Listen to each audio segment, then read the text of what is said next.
Buenas tardes, empezamos la grabación de la sesión número 2 del curso de Introducción a la Antropología y la Religión. He dicho buenas tardes porque nos ha tocado esta vez grabarlo por la tarde. Unas pequeñas indicaciones previas. Tengo que agradecerles el interés, el entusiasmo y la forma en que han llevado las lecturas, las tareas.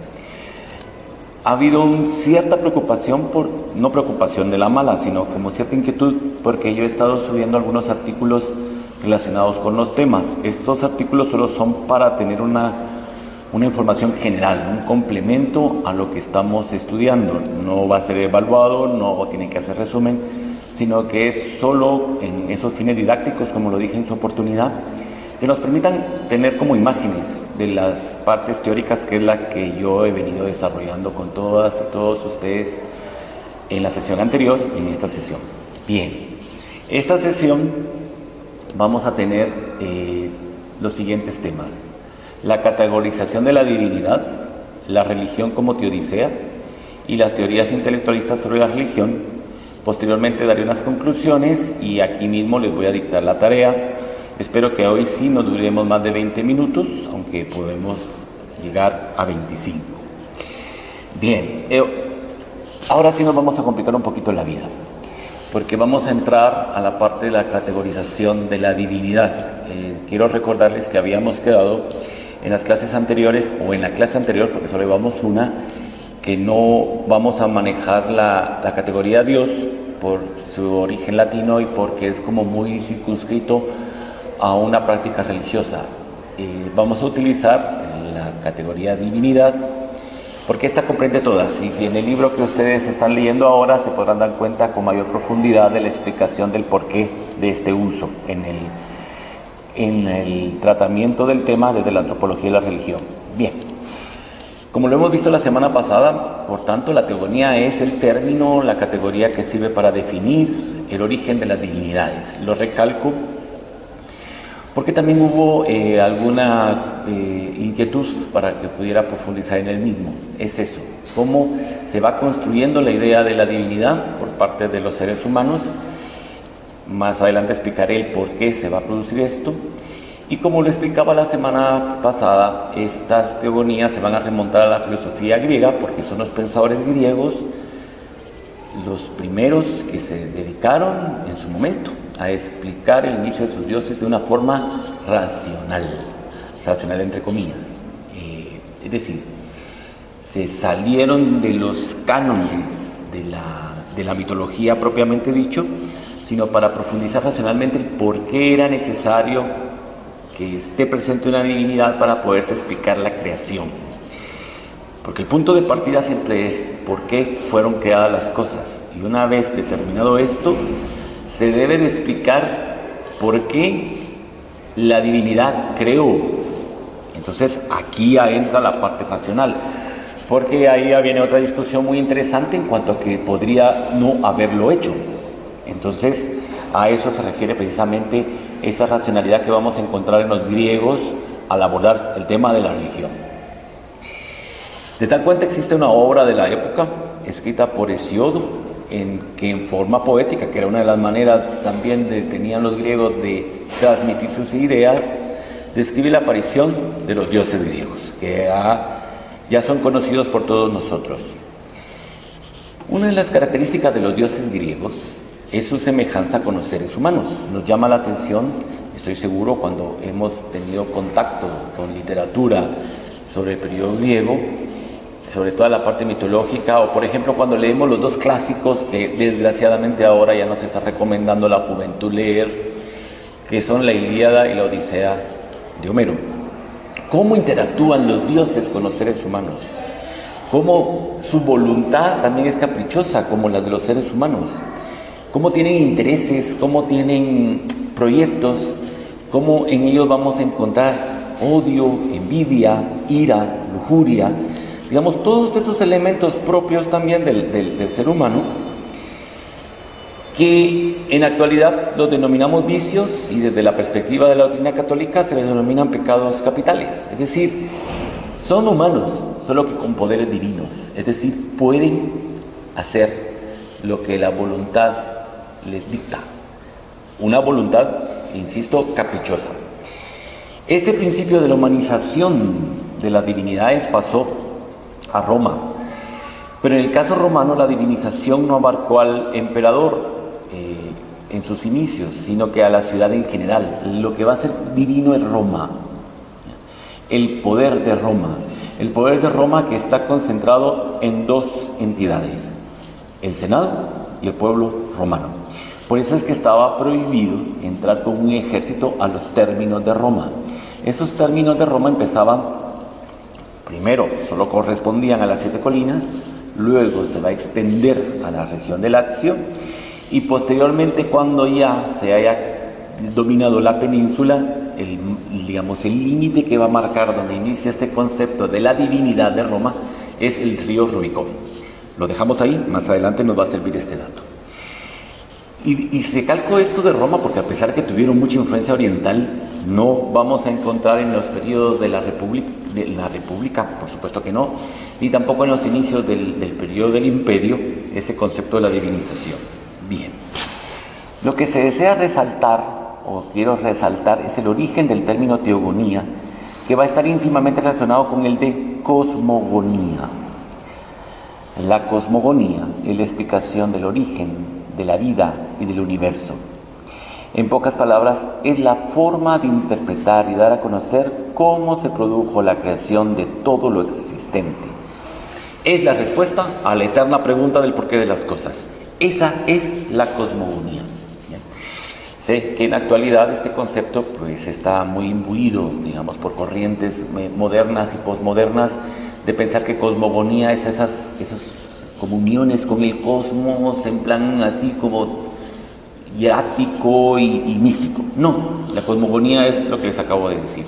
Esa relación de los dioses con la creación de todo lo existente. Por eso es que todas las teogonías de la antigüedad, y en general, pero estamos tomando como ejemplo la antigüedad, están íntimamente unidas a las construcciones cosmogónicas que dan respuesta a la pregunta inicial de cómo fuimos creados, pero sobre todo, ¿por qué fuimos creados? ¿Por qué la creación? Todas las cosmogonías, por tanto, tienen como fundamento al ser humano como centro de esa creación. Y yo sé que estas palabras que voy a decir ahora van a suscitar mucho debate. En la actualidad hay como una fuerte crítica al homocentrismo de ciertas cosmogonías. Todas lo tienen. Desde el momento mismo que una sociedad, que una cultura, que una civilización, que un pueblo, llamémoslo como quieran, se plantea por qué la creación, está partiendo del ser humano. Nunca del cosmos, ni de la tierra, ni de los animalitos, ni de las plantas, del ser humano. ¿De acuerdo? Espero que esto fomente un debate que deseo ver en el Facebook. Difieren en cuanto al grado en que se debe considerar su centro, es decir, qué tanto es más próximo y qué práctico no. Pero a la larga cae en un antropocentrismo, debido a que es el ser humano el único que puede dar culto a la divinidad y reflexionar sobre su ser criatura, es decir, reflexionar desde un punto de vista racional.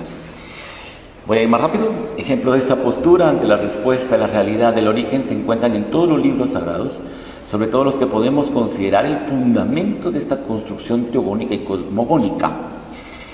Los libros de las religiones del Oriente Próximo, por ejemplo, para ser precisos, y cuando hablamos del Oriente Próximo nos referimos a la zona del creciente fértil, lo que hoy es Irak, Irán y Egipto, así como las zonas culturales periféricas. En las teogonías y cosmogonías fuera de la cuenca del Mediterráneo del creciente fértil, también se encuentra este dato, y ejemplo de esto lo tenemos en los libros sagrados de diversas culturas originarias de América, las tradiciones orales de las religiones animistas en África, o las de diversas teogonías en la India. Como ven, es un concepto, y aquí planteo otra idea que deseo que sea debate. Es un concepto que podríamos considerar universal, pero no universal porque venga incrustado, no viene en nuestro ADN, no viene en nuestra mente, como van a pensar algunos. Simplemente es la forma lógica y racional de llegar al mismo, digamos, fin, buscando la respuesta a la misma pregunta. Vamos a dejar fuera de este enunciado de ejemplos a la cultura y religión de la China y Japón, por ser una lógica distinta en la explicación de la creación, y eso nos llevaría a un curso de China y Japón. No obstante, en el fondo subyace la idea de un acto creador y la intervención de una divinidad es una fuerza divina. Muy bien, el fundamento teogónico y cosmogónico también permite una categorización o clasificación de las divinidades según sus orígenes, así como su acción creadora. En las manifestaciones religiosas primitivas se encuentra un fuerte vínculo con la tierra. Podríamos decir que la tierra es el primer objeto de divinización, sobre todo en el momento de la transición de la etapa nómada sedentaria, de la cual explicamos con profundidad la semana pasada. Por lo que una de las primeras formas de culto está relacionada con la tierra, que poco a poco fue adquiriendo un carácter de divinidad. A esta forma de categorizar las divinidades se le llama telúrica, es decir, divinidades vinculadas a la tierra. Ejemplo de esto es la representación divina de la serpiente, el escarabajo, el maíz, etc. Este es el proceso del totemismo. Perdón, es que aquí la diapositiva está mala y la tengo que corregir. Este es el proceso del totemismo, sistema en el cual los símbolos de animales y o vegetales fueron vinculados a linajes tribales, siendo esos tótems sus divinidades y su vínculo como tribu, su vínculo con la divinidad, su vínculo con su entorno geográfico, su vínculo con el cosmos. El vínculo de la humanización de lo divino aparece aún en las construcciones simbólicas más antiguas, lo que se ha ido dando a lo largo de la historia de la humanidad. Es una perfección de ese vínculo por medio de un desarrollo de las ideas. A medida que avanzan las ideas, más se perfecciona ese vínculo divinidad-ser humano, la humanización de lo divino. Otro tipo de caracterización es cuando el concepto de divinidad es elevado al plano de la abstracción, es decir, no dejarlo únicamente en el mundo perceptible, objetivo, material, y también podríamos añadir, aunque no lo dice la diapositiva, medible, sino llevarlo a la idea misma. Acá puede destacarse el hecho de las divinidades celestes, la vinculación de lo divino con los astros del cielo y su tránsito en el firmamento, que determinó el predecir de los cambios climáticos y la instalación de las estaciones, por ejemplo. Continuó su representación en formas antropomorfas, es decir, humanas, zoomorfas, es decir, formas de animales, o antropomorfas, mezcla de animales con seres humanos en esa forma que van a adquirir. Por ejemplo, las grandes estatuas aladas mesopotámicas, que espero algún momento poderlas explicar a profundidad. Pero su vinculación no es con la tierra propiamente, ¿ya? O sea, no es como en las telúricas, que todo lo que tenía contacto con la tierra. O, por ejemplo, hasta el aire, porque el aire levanta la polvareda, digamos. Entonces, sobre todo en unas zonas desérticas, eso era un motivo de mayor interés.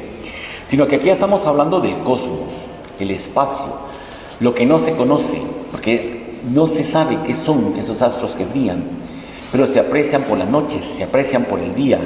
Los astros cuya visión permitió establecer caminos, rutas, límites territoriales. Llegamos hasta donde está el horizonte, y ese horizonte obviamente que se iba corriendo cada vez más.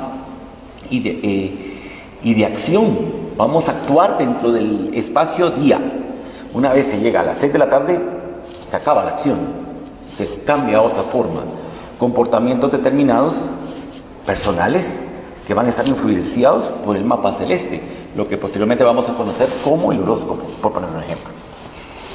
En el desarrollo de la construcción de una religión determinada, se aprecian también ambos aspectos, es decir, elementos celestes, telúricos, antropomorfos, zoomorfos, etc. Aquí eso no es una clasificación, pero no quiere decir que solo vayamos a tener de un tipo puro, de otro tipo puro. Aún en las religiones monoteístas podemos encontrar muchísimos elementos relacionados. Tal vez no los zoomorfos, porque eso sí ya está superado, digamos. ¿Superado en qué sentido? En la construcción del concepto, del hecho religioso, pero sí en lo antropomorfo, en la parte telúrica, en la parte celeste, es decir, en muchos elementos más. A medida que avanzó la concreción de la idea de la divinidad, esta quedó en el plano de la revelación comprensible únicamente para iniciados. De acá surgen las religiones mistéricas. En mayor o menor grado se encuentra este elemento en toda religión. Y mistérico es porque la divinidad adquirió ese carácter mistérico. Ya no era tan familiar, ya había una elaboración conceptual más profunda sobre la divinidad y su acción.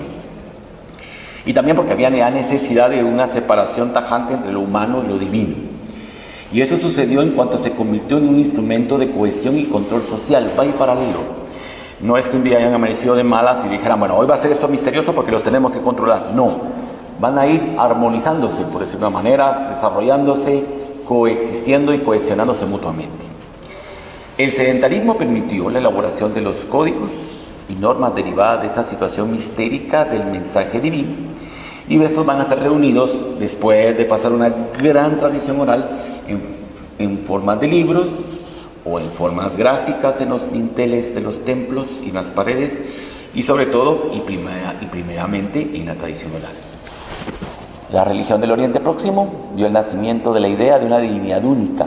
Otro punto interesante que quisiera que fuera debate, después de todas estas concreciones, planteamientos, análisis, reflexiones, vemos que hay esbozos de la existencia de una divinidad única, creadora, de quien emanan las demás divinidades en el panteón respectivo. Pero la idea de una divinidad única, vamos a ver que aparece en el Egipto antiguo, porque se tienen evidencias en algunas tradiciones orales y en los monumentos. También la encontramos en Mesopotamia, por las tradiciones orales que todavía se recogen en la herencia de esas mitologías que vamos a encontrar en la religión zoroástrica. Ahora, con esta guerra del Estado Islámico en la zona, aparecieron aldeas que todavía practican el zoroatrismo. La síntesis, por tanto, de la idea de una única divinidad surgió en los desiertos delimitados por el Tigris y el Éufrates, pero su mayor avance se puede observar en Egipto. Resulta aventurado hablar de una originalidad en la construcción de sistemas religiosos en estos tiempos, ante la evidencia que los argumentos que ahora se esgrimen como novedad habían sido tratados miles de años antes de Cristo. Es decir, no podemos pensar que ahora hay algo nuevo sobre el tema en la Tierra. Esto se ha venido construyendo milenariamente. Terminamos esta parte de la caracterización de las divinidades y pasamos a la religión como teodicea. Este tema está íntimamente unido al que posteriormente veremos muy rápidamente, que es teorías intelectualistas de la religión. ¿Qué es teodicea? La teodicea es la rama de la filosofía que se dedica al estudio racional de la divinidad, pero desde la filosofía y no desde la teología. Algunos autores la relacionan con la filosofía natural porque estudia las respuestas a las preguntas iniciales que dieron origen a las construcciones filosóficas y casualmente a las construcciones religiosas. Por eso es que está ese vínculo. En las tres religiones monoteístas dedicaremos unas clases a esto. Se presentan momentos de una teodicea que permite el análisis de la divinidad, pero fuera de sus estructuras de creencias, es decir, ya no tan firmes en su liturgia, sus dogmas, sino fuera de estos, para comprender la existencia de Dios sobre todos, ya no solo sobre su grey, independientemente, por tanto, de la religión. Es algo externo, es decir, cómo sobre la especie humana actúa y está. Precisamente esta es la función de la religión como una teodicea, porque busca la pluralidad en cuanto a las creencias, pero la unanimidad sobre la existencia de una divinidad.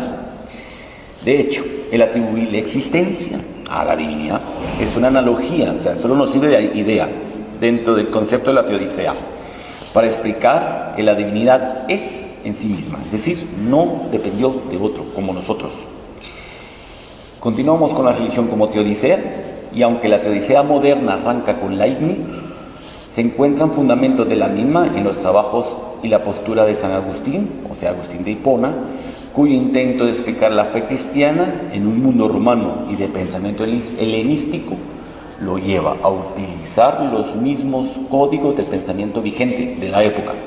O sea, usa las lógicas helenísticas para explicar el cristianismo. Y por eso va a tener esos principios de teodicea para darles a conocer a todos que sí existe una divinidad independientemente de todas las religiones que conviven en el imperio. Este pensamiento helenístico es una globalización de la época, para que también nos quitemos la ideita y un poquito la soberbia de pensar que nosotros somos la primera sociedad globalizada. No, ya han existido otras y que han también tenido unos avances impresionantes. Por tanto, necesita del helenismo para explicar el cristianismo.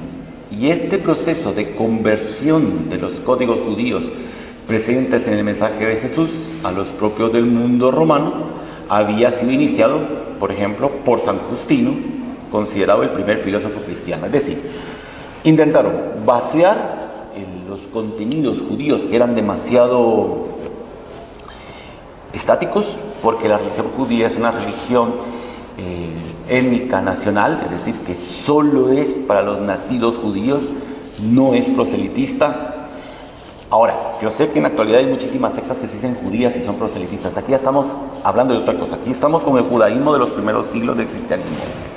Entonces, necesitan quitarles estos elementos porque son muy exclusivistas y añadir, digamos, todas las lógicas y códigos helenistas que son más universales para que se pudiera dar la propagación. Entonces, aquí, digamos, vemos alguna especie de intento de teodicea. En el caso de San Agustín y de San Justino, eran compatibilizar razón y fe en el conocimiento de la verdad, cuya esencia es Dios. De ahí la frase de San Juan, por ejemplo, con el logos, el verbo que aparece en el inicio de su evangelio y que va a ser el punto de partida en ambos pensadores, el logos, el verbo, la acción. Porque San Juan va a tener, digamos, esa visión no solo helenística y porque como la tiene, obviamente tiene una formación, digamos, aunque sea pinceladas filosóficas griegas, digamos, son las lógicas que se están manejando. Si estoy descendiendo, digamos, estos detalles es porque necesito aclararlo de la teodicea y el mejor ejemplo no lo pudimos encontrar. Para Leibniz la preocupación era la comprensión racional del mal y su existencia, así como la bondad divina, y cuya prueba de ello era el mejor de los mundos que podía existir, el nuestro. Es el primero de los filósofos modernos que rescata el término teodicea en su libro Ensayo de Teodicea. Los intentos de una explicación filosófica desde ese nivel también lo vamos a encontrar en el Islam, ya lo van a ver más detallado con la diapositiva. En el siglo XIII, en toda la zona de los musulmanes en el Al-Andalus, lo que hoy es España, y que va a permitir un avance científico de la ciencia islámica. Pero posteriormente vamos a encontrar que los que buscaban la pureza del rito van a atacar a los que planteaban la necesidad de la racionalidad de la divinidad y van a sofocar esos intentos. Terminamos con la diapositiva Teorías intelectualistas sobre la religión. Y este apartado es así porque se enlaza precisamente con los temas propios de la antropología de la religión y por eso analizaremos los diversos pensadores y las corrientes desde las que se han estudiado las religiones en general y el hecho religioso en particular. El interés por la religión en sí, de los pensadores, pero sobre todo del estudio de la divinidad que inauguró Leibniz, derivará en una serie de corrientes las cuales se irán condensando acá. Y digamos, eso es lo que vamos a seguir haciendo a lo largo de estas semanas. Ese interés por las religiones tendrá su impulso con el racionalismo extremo del positivismo, aunque parezca mentira. El positivismo lo va a atacar y a la vez va a fomentar mucho sus estudios. En su intento de una búsqueda de la objetividad absoluta, y se va a embarcar en la empresa de desmentir los argumentos religiosos por considerarlos no racionales. Y en esa lucha, en esa gran empresa de desmentir, es donde va a producir muchísima teoría, desde los distintos enfoques en que se va a estudiar la religión. Y van a producir obras, corrientes del pensamiento, planteamientos de análisis de la temática que nos ocupa en este curso. La densidad de la lección de hoy nos lleva a decirles nada más que nos vemos la otra semana. Y muchas gracias, porque la lección de hoy sí fue más densa. La tarea para la semana que viene son, por favor, reflexionar sobre la cosmogonía. ¿Qué quiero decir reflexionar por la cosmogonía? Es decir, después de oír la lección, ustedes me digan qué comprenden por cosmogonía. El número 2, un ejemplo de elementos cosmogónicos que estén presentes todavía en la sociedad actual. Y número 3, la importancia de la teodicea en el estudio de la antropología de la religión. La tarea sobre la lectura la voy a dejar, consignada en el grupo de Facebook o también en la página del instituto, en la cual va a aparecer colgada esta sesión. Bueno, muchísimas gracias, feliz fin de semana y hasta la próxima.